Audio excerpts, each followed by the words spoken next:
የኔን ችግር የማውቀው እኔ ነኝ። በአሁኑ ጊዜ በሀገራችን በኢትዮጵያ እየተካሄደ ያለው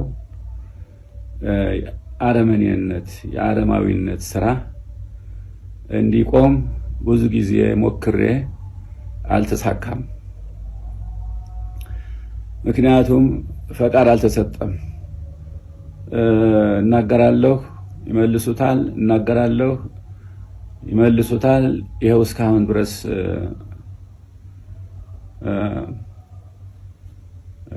ምንም አይነት ፈቃድ አልተገኘም እና ሁላችሁም ወገኖቻችን ማወቅ ያለባችሁ እዚህ ያለውን ችግር የኔን ችግር የማውቀው እኔ ነኝ።